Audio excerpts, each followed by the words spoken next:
પોરબંદરમાં લોકમેળાનું આયોજન ટૂંક સમયમાં થવા જઈ રહ્યું છે, ત્યારે આવનારા દિવસોની અંદર જે લોકમેળાની અંદર ફજર ફાળકા અને ડોચીને મનોરંજનના સાધનમાં જે ટિકિટના ભાવ વધારાનો દર છે તે સૌથી વધુ રાખવામાં આવ્યો છે, તેને લઈને વિદ્યાર્થીઓ છે તેનો આક્રોશ જોવા મળી રહ્યો છે। શું કેવા લાગે છે ભાવ તમને અને શું પરિસ્થિતિ છે? આવી રીતે મેળામાં ના થવું જોઈએ, કારણ કે દર વર્ષની જેમ મેળામાં ભાવ બહુ વધી રહ્યો છે। પહેલાના સમયમાં બહુ ઓછો હતો, પણ જેમ વર્ષ વધતા જાય છે તેમ ભાવ પણ વધતો જાય છે। આ વર્ષે જોવા મળ્યું છે કે મેળાને દરેક રાઈડના લોકો 50 કહી રહ્યા છે, પરંતુ આવું ના થવું જોઈએ, કારણ કે આ મેળો માત્ર પૈસા કમાવા માટે જ નથી, પરંતુ લોકોને તહેવાર માટે ફરવા અને એન્જોય કરવા માટેનો છે।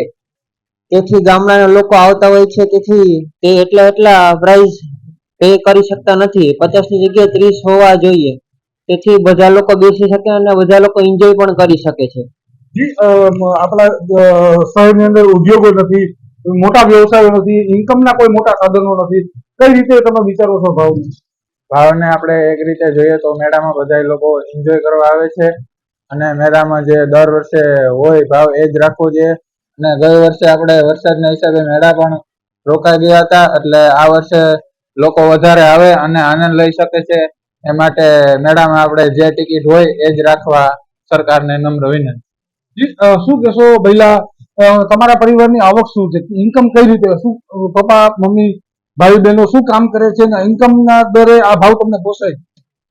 નહીં, આ મારા પપ્પા ખેતી કામ કરે છે, એટલે મહિને 20-25 હજાર રૂપિયા કમાય, એટલે આ અમને ભાવ ન પોસાય। ચોક્કસથી વિદ્યાર્થીઓ માંગ કરી રહ્યા છે કે જે લોકમેળાનો દર છે તે સૌથી ઓછો હોવો જોઈએ। વિદ્યાર્થીઓ અને સૌથી વધુ જે ફજર ફાળકા ડોચીનો લાભ લેતા હોય તો તેનો ભાવ 50 રૂપિયા પરવડે તેમ નથી। પોરબંદર જિલ્લાની અંદર એવા કોઈ મોટા ઉદ્યોગ નથી, તેના લઈને સૌથી વધુ મુશ્કેલી આવકની છે, તેના કારણે જે ડોચીના ભાવ છે સૌથી ઓછા હોવા જોઈએ તેવી અત્યારે વિદ્યાર્થીઓ માંગ કરી રહ્યા છે।